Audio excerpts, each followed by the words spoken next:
stop.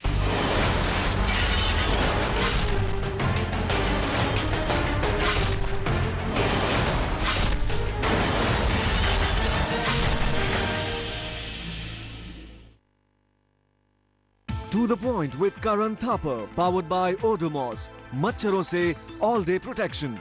Hello and welcome to The Point. Today's episode focuses on many of the issues and concerns raised by Sanjay Baru's bombshell biography of Dr. Manmohan Singh, the accidental Prime Minister. Both its analysis as well as its anecdotes are at the top of the news.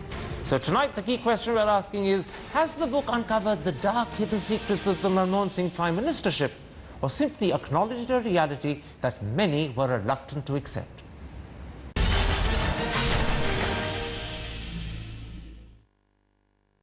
With me to debate and discuss the book and his major claims about Dr. Manmohan Singh's relationship with Sonia Gandhi and his response to corruption are the Minister of State for Human Resource Development, Shashi Tharoor, and a senior member of the BJP's National Executive, Seshadri Chari. Mr. Tharoor, in his book, The Accidental Prime Minister, Sanjay Baru quotes Dr. Manmohan Singh, who once told him, "There cannot be two centres of power.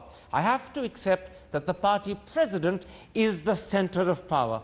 Was it right and fitting for the Prime Minister to subordinate himself to Sonia Gandhi? Isn't that devaluing the high office he holds?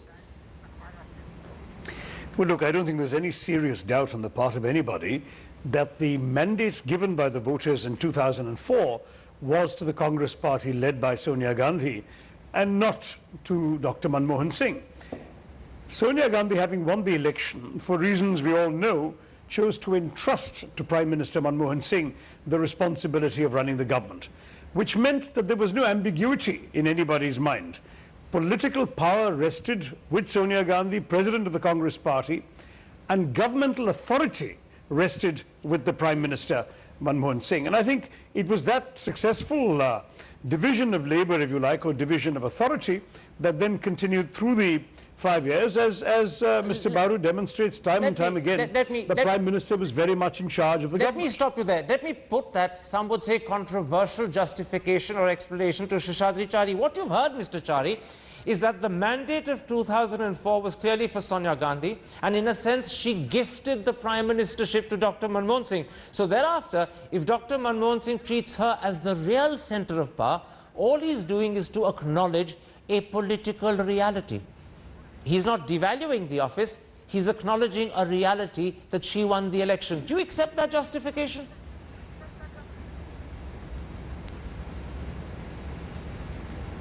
No, this justification is okay as far as the Congress party is concerned, but our constitution very clearly says that Prime Minister is the head of the government.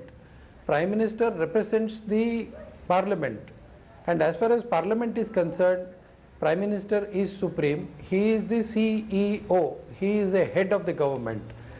Therefore, there cannot be two centers of power. Let us be very clear in it. As far as centers of powers are concerned, it has been always a contentious issue, not only with India but with many other countries. We have also seen about Khrushchev, Bulganin. We have seen so many in so many countries. Even under one party rule, these things have existed. As far as the Congress party is there, it has always existed between the Prime Minister and the Congress Party President. Let me stop you. Gandhi was the Prime Minister. Let me stop you there. I want to bring in Shashi Tharoor because I think it's an important point you're making. The point being made, Shashi Tharoor, is that this may be acceptable to Congress, but it is a violation of the Constitution which sees the Prime Minister as the supreme head of government. And secondly, it is as Prime Minister that the supreme head of government is accountable to Parliament. But if in fact the supreme head becomes Sonia Gandhi, the same accountability to Parliament doesn't happen. So on both counts, in terms of violating the Constitution and in terms of accountability, this makes a mockery of the Indian system. Not at all. In fact, there is no violation of the Constitution because the Prime Minister was indeed the head of government, or the supreme head of government, as you call it. That's exactly what he was. It was that political power resided with the Congress President and governmental authority with the Prime Minister. That's a very artificial distinction you're making. The government was, but you're making an artificial distinction. It was a genuine distinction. No, it may be genuine in the sense that it actually was the distinction between them, but it is artificial in the sense that the governmental head is meant to be the political head. If you suddenly remove political power and leave just administrative power, then you're virtually reducing the person to the role of, how shall I put it, a secretary or an executor of orders, not the power of the day.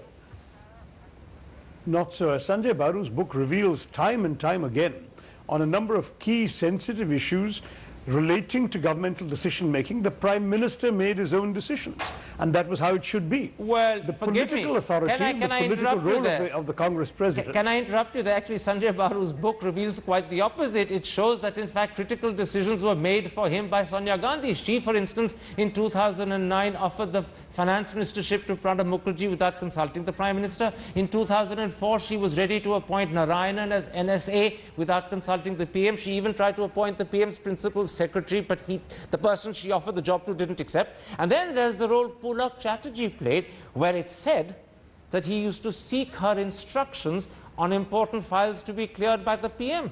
So she was using Pulak Chatterjee as a remote control to direct the PM in whichever direction she wanted to send him. Now, on that point, by the way, there is a total and complete denial on the part of the government and the Prime Minister's office. No files ever left the PMO. No files were ever taken to anybody else. No. The point I'm trying to make is a political appointment of a senior politician as a minister is the kind of political decision that indeed the party president made, of course in consultation with the Prime Minister. But governmental decisions, governmental actions, the Prime Minister's actions, whether in foreign policy, the vote against Iran and the IAEA, the Indo-US nuclear deal, or even specific things such as matters of travelling, whether to invite Mr. Musharraf to watch a cricket match in Delhi, all of these decisions were taken by the Prime Minister, and the book is replete with such examples. Let me so stop you there. I think that you're getting this wrong. I'm not sure I'm getting it wrong, but I certainly do accept that you're giving the Congress viewpoint, which is to contradict what Mr. Baru has done. Let me bring in Sheshad Adhikari, and let me put this to you. What is the difference between Dr. Manmohan Singh acknowledging the supremacy of Sonia Gandhi and BJP leaders acknowledging the supremacy of the RSS Sangh Sanchalak? When the BJP is in power, the RSS Sangh Sanchalak plays a role that's very similar, if not at times identical, to what Mr. Baru has accused Sonia Gandhi of playing with UPA.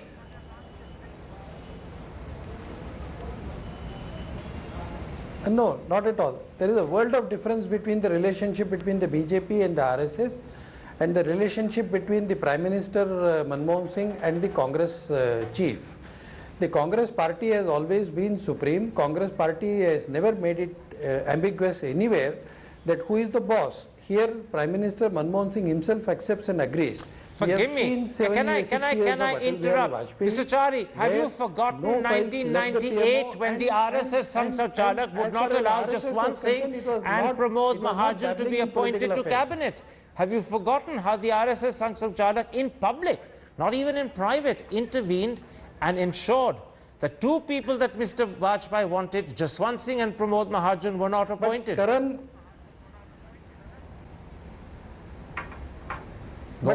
in spite of RSS putting its foot down, these two people were inducted. They were.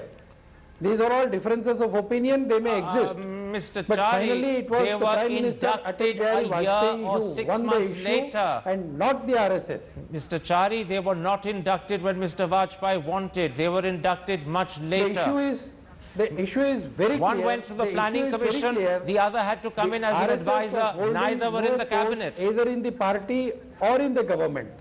Well, I'm afraid you have to accept one point, that the RSS stepped in and stopped the induction. It only happened later. You have to accept that because that's a fact. Jaswant Singh came in as Deputy Chairman of the Planning Commission. He only became a minister much later. Pramod Mahajan was an advisor. He wasn't a cabinet minister.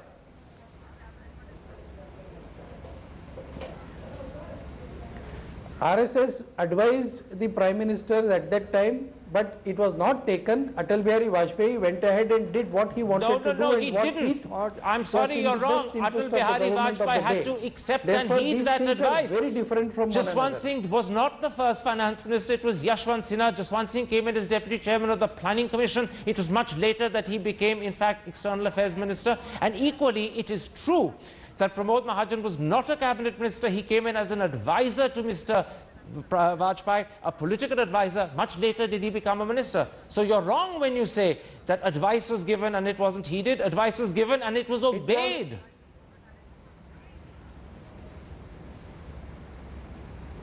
No, it was not heeded at that time, but there was also a decision from the party that those MPs who lost the election should not be immediately accommodated and brought through the Rajya Sabha. That will vitiate the mandate that we have received for the parliament. The interesting thing... These were all the sentiments, all these right. were all the advices that we have Mr. Chari, I'll accept what you're saying. I'll just point out to the audience that the Prime Minister wanted to bring them in. The Prime Minister wanted to bring them in. Whether it's the party that stopped him or the RSS Sanctum Chalak is what you're disputing. But let me bring in Shashi Tharoor and put this to you. Sanjay Baru says that there were times when he was dismayed by what he calls the Prime Minister's spinelessness. He says, not asserting the authority inherent in his office and allowing himself to be pushed around by his party or coalition partners irretrievably damaged his image. Isn't that the same as the line Mr. Advani often takes, that Dr. Manmohan Singh is the weakest Prime Minister India has had? Look, there's a central contradiction at the heart of this book, which is that Mr. Baru seems to have been an insider, of course, only during the first 4 years of the Prime Minister's innings, during which he has seen UPA and the Prime Minister's role as a resounding success. And the bulk of his criticisms relate to the period when he was not in the government and was not an insider. So you've got a peculiar thing where he talks about, in fact there is a sentence on page 126. But aren't you avoiding the question where I he asked? actually says... You know, you're avoiding the question where I he asked. actually says... You're talking about something else. Can I finish, Karan? I'm just pointing out that you've avoided my question. He actually says... I'm just answering your question. In page 126, he actually says that the very qualities that were seen as virtues in UPA 1 became seen as failings in UPA 2. So what he describes as self-effacement when he talks about his own experience with the Prime Minister suddenly becomes subservience when he's talking about a period that he wasn't with the Prime Minister. The point so my he point makes, is that forgive ultimately me, it's a the question of point he makes, even with relevance to UPA 1, is that by not asserting the authority inherent in his office, by allowing himself to be pushed around by his party and coalition partners, the Prime Minister irretrievably damaged his image. And that is precisely the point L.K. Advani has been making when he says Dr. Manmohan Singh is the weakest Prime Minister India's ever had. That's the question you're not answering. Except the very book we're discussing gives example after example of the Prime Minister indeed asserting himself. And these ad hominem references all relate to matters in UPA 2 in which Mr. Baru was neither present nor a direct participant. He talks about coalition making, he talks about the second cabinet and so on. Look, the problem here, Karan, I think we really have to appreciate this, is that often where you stand depends on where you sit. And it seems that where Mr. Baru stands on Mr. Manmohan Singh depends on whether he was sitting next to the Prime Minister or not. When he was, the Prime Minister could do no wrong. It was a splendid, resounding success. When Mr. Baru was no longer working in the PMO, somehow self-effacement becomes subservience. Very quickly, are you suggesting... becomes passivity and so on. Very quickly, are you suggesting that there is some measure of personal spite or vendetta, that because Dr. Baru was offered a job for UPA 2, which the Prime Minister then couldn't deliver on, that spite or resentment has influenced his judgment? Very quickly, is that what you're suggesting? No, far be it from me to ascribe motives to anybody. I'm just speaking as a reader, as a literary reviewer, if you like, of a volume I have read, that there is this contradiction. All right. The very same qualities, and Baru admits it in his book, you made that point. Are being portrayed differently at different times. All right, let me bring in Mr. Chari and take up that issue of the contradiction and put it like this. You know, from your experience of NDA 1 and NDA 2, that the truth is that in coalition governments, it's the chiefs of the respective parties who decide who will be ministers, and those ministers owe their first, if not their abiding loyalty, to their party heads and not to the Prime Minister. And that was visibly apparent to everyone when AIA-DMK ministers in NDA 1 would defer to Jayalalitha in Chennai and not to Mr. Vajpayee in Delhi. And you've been through that. And therefore, when you see the same thing happening in UPA 2, you should be more understanding, because you know that this is inherent in the nature of coalitions.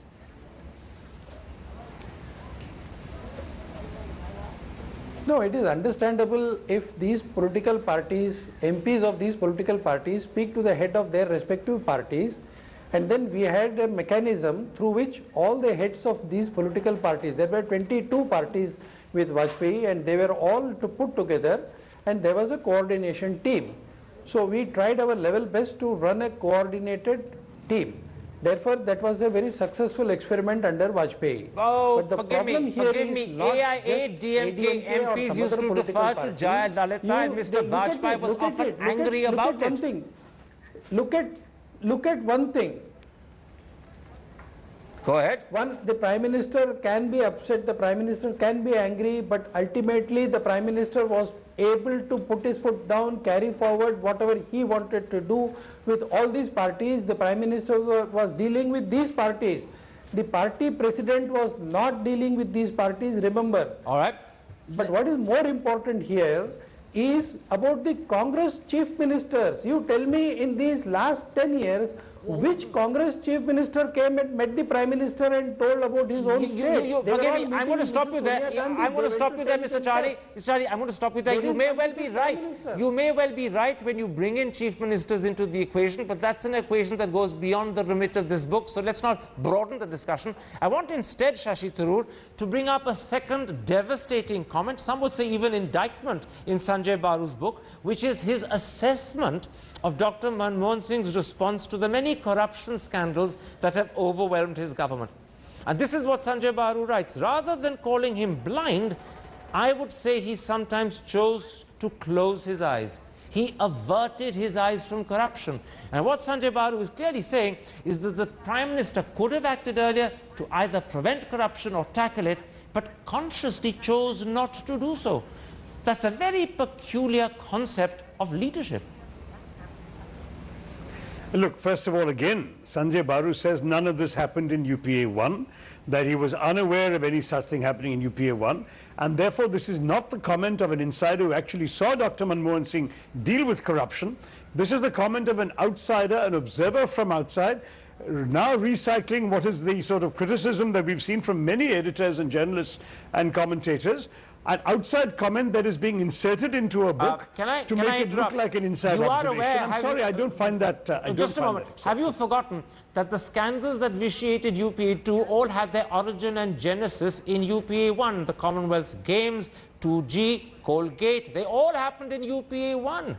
Therefore, that was the moment when Dr. Baru had a ringside seat, as you put it, literally at the left-hand side of the Prime Minister, and he was probably watching it all happen and noticing that the action the Prime Minister did was to avert his eyes rather than step in and intervene. Karan, you've read the book very selectively. He himself says that none of this was apparent during UPA 1, that he didn't watch anything happen, nor did the Prime Minister. These things all emerged during UPA 2, and therefore this is not an insider's observation of how the Prime Minister dealt with corruption. This is an outsider's commentary, recycling a point of view we've heard elsewhere. Mr. Chari, let me put it like this. On the other hand, and this is the truth, the Prime Minister was in no position to sack ministers if their party chiefs didn't want that done. And the honest truth is that in NDA, this is proven by the fact that the opposite happened. Mr. Vajpayee wanted to retain Mr. Prabhu, but when Mr. Thackeray decided Mr. Prabhu had to be replaced he was. In both cases, the Prime Ministers did not have full control over their ministers. And once again, it's easy to pick fault with Dr. Manmohan Singh, but the same problem occurred with Mr. Vajpayee. It's in the nature of coalition government, and that's why I'm saying, shouldn't you be more understanding?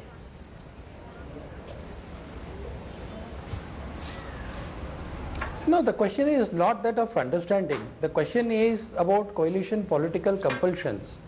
And when the Prime Minister wants to retain a person, he is for a different reason. And if his own party doesn't agree with it, there are certain limitations to the Prime Minister in a coalition politics. But here we are talking about Congress ministers. We are talking about the Congress party.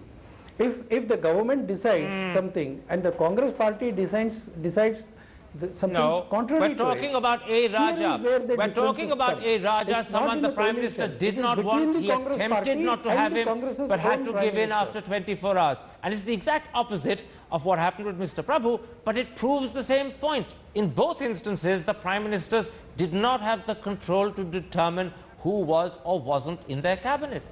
That's the point I'm making.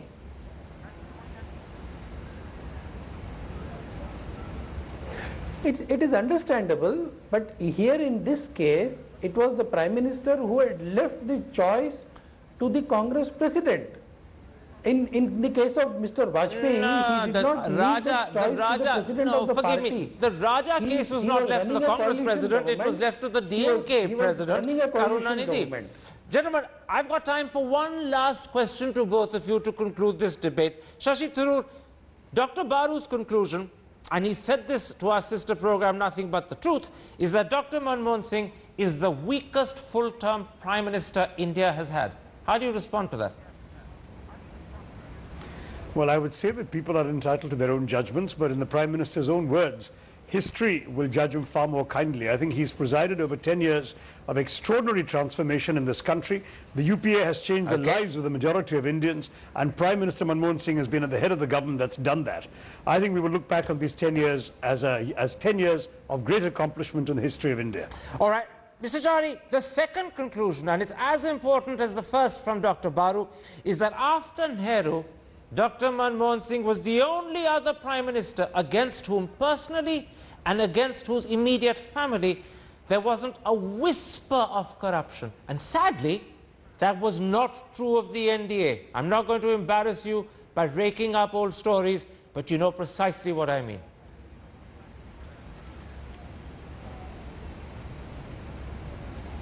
No, that's not true. There has not been a single case against Mr. Vajpayee also, and there have been other Prime Ministers like I'm Mr. talking about Gujral. whispers surrounding Mr. Vajpayee's family. Corruption against I.K. Gujral. Therefore, as far as Sanjay Baru's comments about this Prime Minister are concerned, this is exactly what we have also been saying as far back as 2005. Right. India Today, Prabhu wrote an article about accidental Prime Minister. An individual may be good, but he has not been able to stop his own party and government indulging in corruption. Okay. That is what the book has brought out. All right, I'll leave that as the last word. My thanks to both my guests for joining me. That brings this particular part to an end. After the break, an interview with Commerce and Industry Minister Anand Sharma. Over the weekend, I questioned him about his attack on the BJP's election campaign, the unprecedented turnout at the polls, and of course, his response to Sanjay Baru's biography of the Prime Minister. See you in a moment's time.